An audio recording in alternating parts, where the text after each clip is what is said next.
Interconnected network, जिसे हम short form में इंटरनेट भी कहते हैं, ये एक डिसेंट्रलाइज्ड नेटवर्क है जिस पर किसी भी ऑर्गेनाइजेशन, कंट्री या किसी पर्टिकुलर पर्सन का कंट्रोल नहीं है, बल्कि इसको हज़ारों ऑर्गेनाइजेशन अपने अपने नेटवर्क्स को वो ऑपरेट करती हैं और इंटरनेट सार्फिन की ट्रैफिक को वो शेयर करती हैं।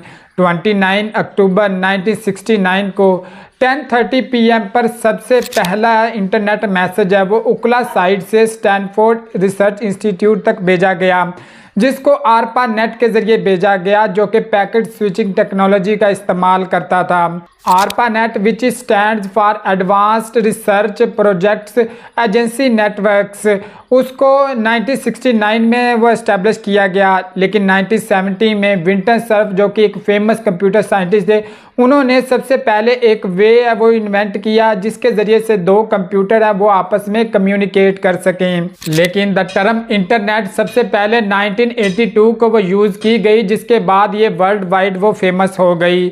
शुरुआत में इंटरनेट सिर्फ दो कंप्यूटर्स के दरमियान एक सोर्स फराहम करता था कम्युनिकेट करने के लिए, लेकिन 1989 को टिम बर्नर-ली ने वर्ल्ड वाइड वेब का एक ऐसा आइडिया पेश किया जिसके ज़रिए से एक आम यूज़र है वो भी इंटरनेट के ज़रिए से इंफॉर्मेशन तक रसाई हासिल कर सकता था। शुरुआत में आरपा नेट से लेकर मॉडर्न इंटरनेट टेक्नोलॉजी तमाम ही वो पैकेट स्विचिंग टेक्नोलॉजी को इस्तेमाल करती हैं। पैकेट स्विचिंग टेक्नोलॉजी एक ऐसी टेक्नोलॉजी है जिसमें वो कम्प्लेक्स डाटा को भी छोटे छोटे टुकड़ों में तकसीम किया जाता है ताकि वो इजीली एक जगह से दूसरी जगह वो ट्रांसफॉर्म है वो हो सकें।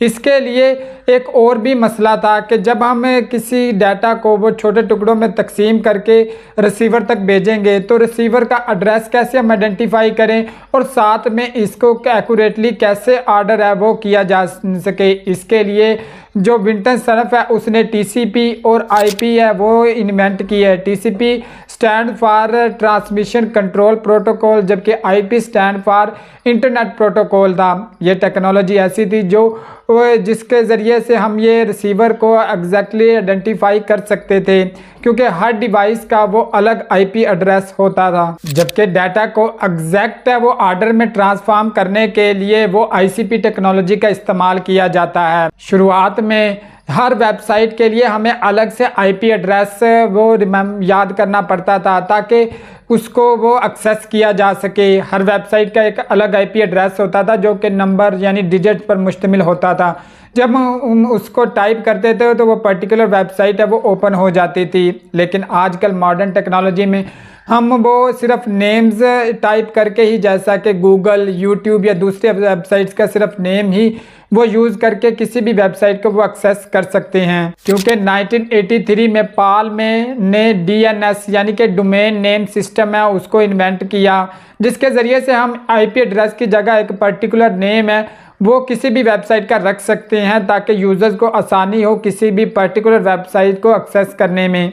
टिम बर्नर-ली ने हाइपर टेक्स्ट ट्रांसफ़र प्रोटोकॉल को भी इन्वेंट किया, जिसके ज़रिए से दो वेब पेजेस को वो किसी एक टेक्स्ट के साथ है वो कनेक्ट किया गया। फॉर एग्जांपल, अगर आप विकीपीडिया या कोई भी और वेबसाइट को एक्सेस कर रहे हैं तो वहाँ पे आपको कुछ ब्लू टेक्स्ट दिखेगा। अगर आप उस पर क्लिक करते हैं तो आपके लिए एक नई विंडो यानी कि एक नया वेब पेज है वो ओपन हो जाएगा।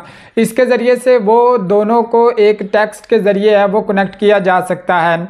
ये टिम बर्नर-ली ही थे जिसने यूज़र्स के लिए इतनी आसानियाँ पैदा की क्योंकि इसने इस टेक्नोलॉजी को ओपन सोर्स रखा। यही वजह है कि हम इंटरनेट पर किसी भी वेबसाइट को एक्सेस करने के लिए वो पे नहीं करते। कुछ नेटवर्क कंपनीज ज़रूर हैं जो इस हवाले से पे करती हैं, लेकिन वो इंटरनेट स्पीड के लिए ही पे किया जाता है।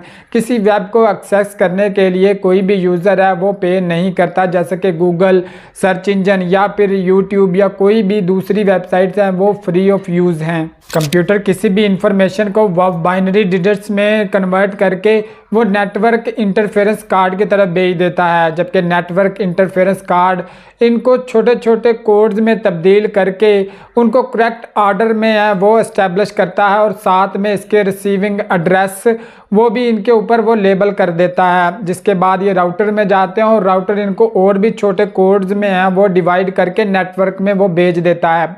लेकिन सवाल ये पैदा होता है कि ये तमाम इंफॉर्मेशन फाइबर में वो कैसे एक प्लेस से दूसरी जगह तक है वो ट्रांसफ़र होती है। क्योंकि लाइट है वो बाइनरी डिजिट्स को वो समझ सकती है, यानी कि 0 और 1 को, जिसे हम ऑन या ऑफ पोजीशन भी कह सकते हैं। इसलिए लाइट ही वो ऐसी चीज़ है जो हेल्प करती है डाटा ट्रांसफ़र में, और ये इंटरनेट में भी इसी तरह ही हेल्प करती है किसी डाटा को एक जगह से दूसरी जगह ट्रांसफॉर्म करने के लिए।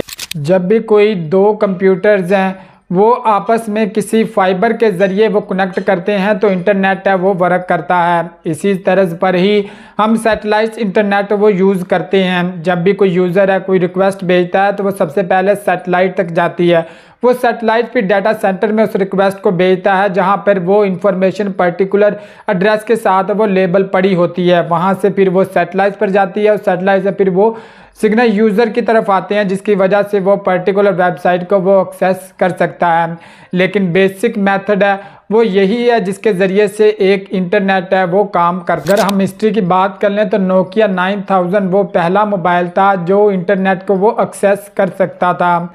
इसके अलावा अगर हम बात कर लें गवर्नमेंट्स की, तो क्योंकि ये एक डिसेंट्रलाइज सिस्टम है तो गवर्नमेंट्स है वो चाहती हैं इस के ऊपर कंट्रोल, लेकिन ऐसा पॉसिबल नहीं है।